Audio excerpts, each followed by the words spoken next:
So what's up, everyone? It is your girl Gel Beauty 87 here, aka Grace, and today we're gonna get into some cult classic favorites I was not a fan of. I believe that's the name of this. Let me check, because this video was inspired by Smoky Glow here on YouTube. She made this video like a long time ago, and I had it in my notes in my phone to do, and I just never got around to doing this. So I was like, we gonna do it today. Where is it? Oh yeah, cult class products I'm not a fan of. That's what she called it. So that's what we're going with. Anyway, let's get started. So, just a disclaimer. If you like it, sis, I'm glad you do like it. Somebody should like it the way it has been hyped to high heaven on here. I'm just saying I don't like it, and I don't think it's worth all the hype that people have been giving it. So, now we got that out the way. I'm glad you like it, but it ain't for me, sis. So, Smashbox Primers, like the original silicone one they came out with. Oh my god, that thing was hyped like to the moon and the stars, and I was just like, why? Because I never liked it. But in all fairness, I don't like silicone based primers, so that's probably why I didn't like it. But yeah, I just felt like it was overhyped. So I figured I could show you all some alternatives to the stuff that I don't like from the brand, and show you some alternatives that I do like this one, the Oil and Shine Control. Now I don't think they make this one anymore. Don't quote me, I don't know, because I know they came out with a new line of primers, and I actually tried one of those for y'all in the video that's coming up. If it'll ever edit, I've been trying to edit this video for days. I mean, like literally, like for almost the whole week I've been trying to edit it, and it does not want to edit on my computer. I don't know what the problem is. But yeah, this one right here, the Oil and Shine Control, I have a few samples of this here to use at my grandma's house when I do want to use this primer. And then I have a full size at home, so that tells you how much I like this primer. I think it's amazing. It's a great primer, but that original one, I don't know what y'all saw in it, because what did you see? I feel like Marvin said, what did you see? Because I didn't see it. What did you see? Next, I have the Lancome Foundation. Y'all know Tinty Dog was all the rage. Everybody was in love with it. I remember Auntie Jackie used to talk about it all the time. I never liked that foundation. I always thought it was mediocre, and I was like, why is she acting like this is the best thing since sliced bread? It's just mediocre to me. Am I missing it? Like, I always thought Double Wear was better than if we had to pick between the two cult classes. Double Wear was my favorite, but you know, to each his own. But I do like this one, the Regenerous Lift Makeup. So again, I'm trying to show you alternative, something that I did not like that I do like from the brand. So this is something I do like from the brand, and I actually like the Tinty Doll Concealer a lot too, so I could have brought that too, but I just decided to bring this foundation since I was talking about the foundation. I wore the shade 500 Suede, I believe it's called. On this one it just says 500, but I wear 500 Suede. I really like this foundation. It's like that your skin but better with, like, I think if I remember correctly, this is supposed to have skincare ingredients with it as well. And then their Lancome setting powder goes nicely on top of it, since this is more of a your skin but better, and I have oily skin, so those would always work for me. This is alternative that I like from the brand, in addition to liking the Tinty Doll Concealer. Now next, this concealer was hyped to high heaven. They made a whole foundation of it, which fucked over their brand and ruined their, you know, reputation as, you know, being the #1 it brand like they used to be. And I feel like you should already know what I'm talking about. This is Tarte Shape Tape.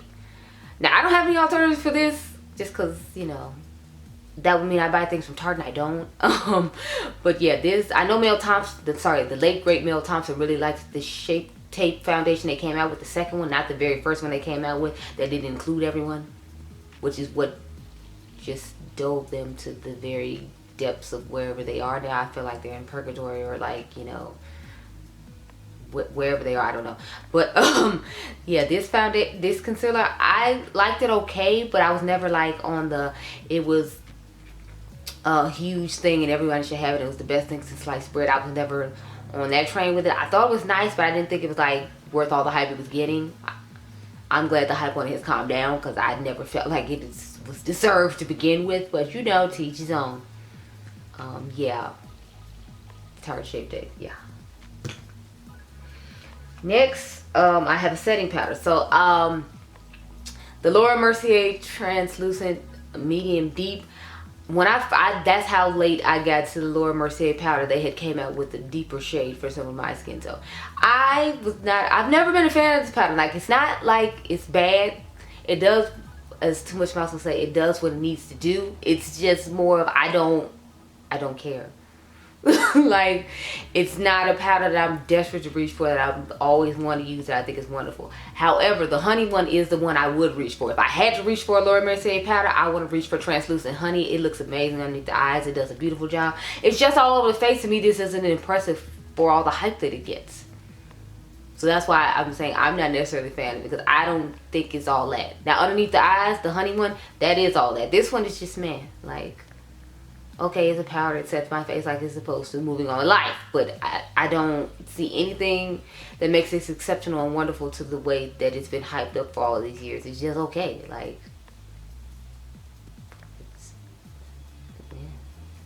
there's plenty of other powders in my collection that I'd rather use over that. Like the ones from Prime Beauty. They have a gorgeous powder you put underneath the eye called Island Gal. It's a gold one. It's amazing. That's just okay. I don't know. Next, some people probably about to get mad about this too, but I never thought this was all that. And it took forever for me to be able to try it, because, you know, they want to have one shade for 500 years. But they're out of the makeup game now completely. I'm told they're retiring from makeup, so I feel like you should already know what I'm talking about. This is that damn Marc Jacobs makeup bronzer, and Tantalize. It took forever for Tantalize to come out in order for me to say that it was just mediocre. So, I mean, that's a whole nother story we could get into, but we're not going to. We're just going to talk about how I'm not impressed with this product at all. Like, as you can see, I've hardly used mine, and it's a huge ass pan, and I don't see what all the hype was about. The Charlotte Tilbury one is a million times better than this. The Jouer one is a million times better than this. I mean, I can name at least 5 bars off the top of my hand I'd rather use other than this. I don't see why y'all are so obsessed with this bronzer. It's just mediocre in a giant pan. I said what I said. Now the last collection he came out with the concealer, that concealer foundation combination thing's amazing. I love the color of it. I love that as a concealer. I never tried it as a foundation. I never plan on trying it as a foundation. I don't care if I bump across a TJ Maxx for $10. We will still not be trying it as a foundation. It's entirely too small to be calling it a foundation and concealer combination. That's the size of the Too Faced concealer. So yeah, no, nowhere in that is that a foundation. Thank you. But it's an amazing concealer, and I have like 2 of them because I like it that much. So again, I'm trying to give you an alternative to something I do like about the brand, since I'm talking about something I don't like, and that bronzer is not it. I'm sorry.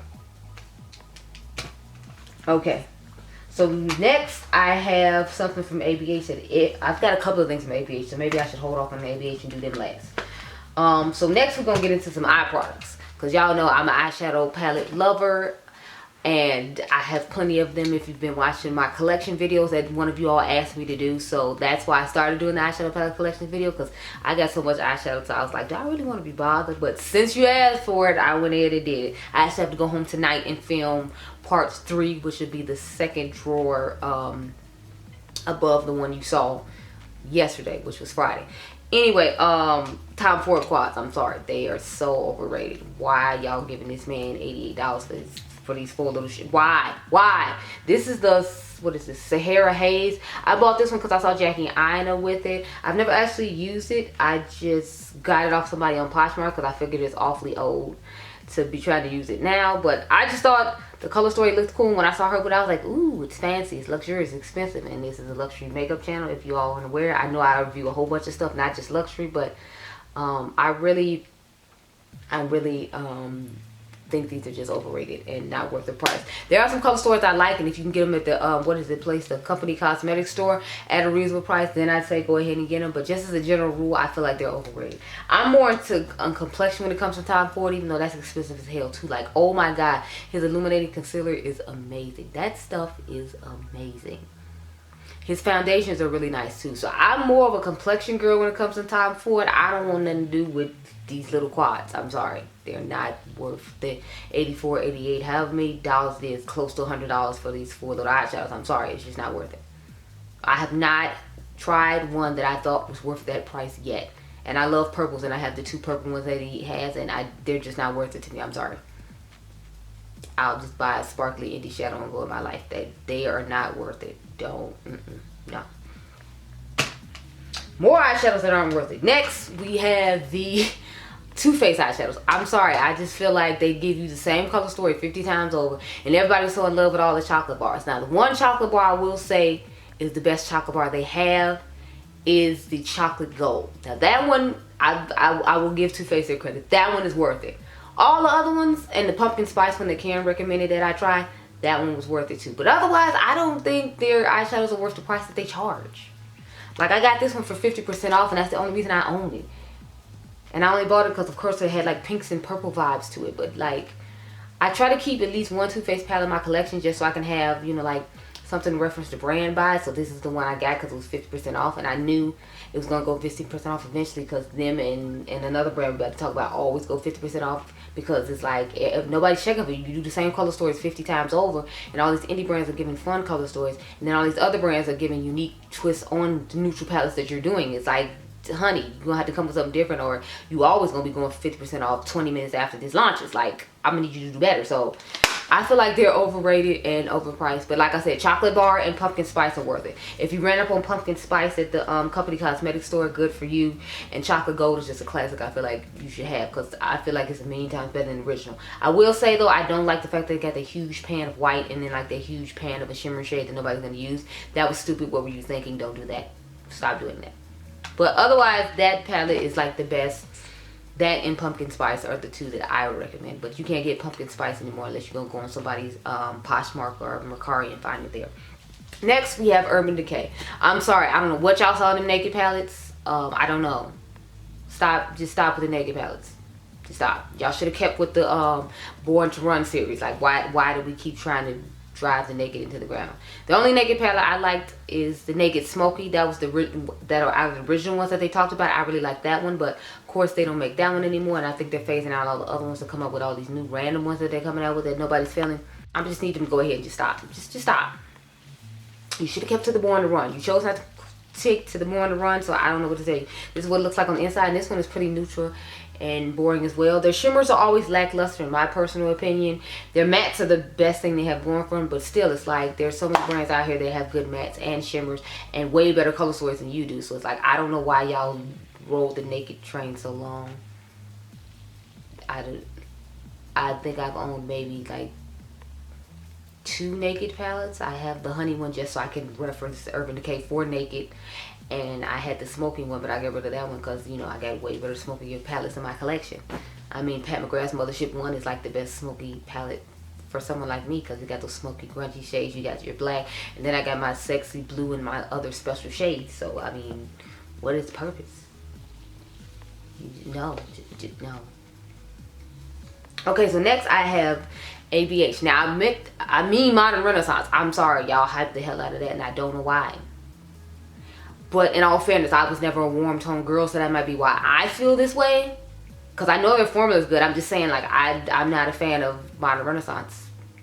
It's like maybe 3 shades in it that I would use and can use. Everything else seems like it's a little too light. So I'm just holding Soft Glam up to reference Modern Renaissance.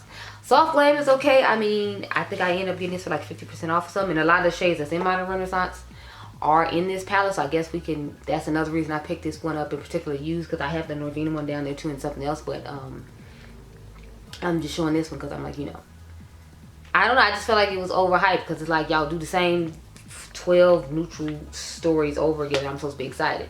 Now when Norvina was doing the cool colorful fun ones, like y'all fucked it up with formula and then nobody liked it, and then you had to go back to this boring stuff in order to keep your followers. But it's like, you know, you could have just kept it with this formula to begin with and gave us the fun color story. So I don't know.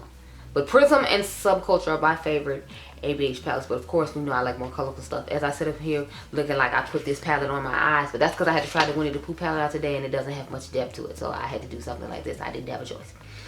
Anyway, yeah, I don't know. I just, Modern Renaissance is overrated to me. I'm sorry. I mean, that's just it. Next are the glow kits from ABH. So I'm ending with the glow kits from ABH because I told you I had a couple of ABH things to do. Well, this is the second one. I feel like these are so overhyped because like their highlighter formula is nice, don't get me wrong. I'm not saying it's bad. It's just, I don't know why y'all was hyping it up so much. It's like highlighters are way better out here in these streets, but y'all was hyping the hell up out of these. Like the Natasha Denona individual highlighters are better than this. What else is there? I like my Super Shock shadows. I got that. I mean, Super Shock highlighters. I got that on right now. Excuse me. The Jouer highlighters are better than this. Like, it's so many other better highlighter formulas than this. Y'all was hyping the hell out of this, though. And I have the one in Sweets. Just because I thought the purple one was cool. I gave them props because they had a cool purple one. And I was hoping the marshmallow shade was, like, some kind of cool, weird shift. But it just turned out to be, like, similar to that individual highlighter they sold in the Iced Out collection. So, I mean, overall, the only thing that's exciting about this palette to me is the purple one. And I got a Girl Lactic purple highlighter that does the same thing. So, it's like, I can get all these individually from other brands or drugstore brands. Because, I mean, this shade Taffy down here looks really similar to the Maybelline Master Chromes that everybody was obsessed with when they first came out with. So, it's like, I don't know. I wasn't impressed with any of that stuff. If y'all want me to do a drugstore version of this that was cult classic favorites, let me know, because Revlon Color Stay to me just was not it at all. So, I mean, we could just start off with that alone. No. But anyway, I was just poking for fun at this. And the Mercier highlighter, we all know, is just like the best ABH highlighter known to man. So, there's an alternative to that as well. I hope you all enjoyed this video. Remember, you all are diamonds. Let me know down below. Were these some of your cult classic favorites and you and your feelings about what I just said? Or do you agree with me about some of the stuff? Because I'm sorry, some of the stuff to me was just way too hyped and for no good reason. So I felt the need to share. I hope you all enjoyed this video. Remember, you all are diamonds. I'll catch you guys in the next one. Be blessed, girl. Bye.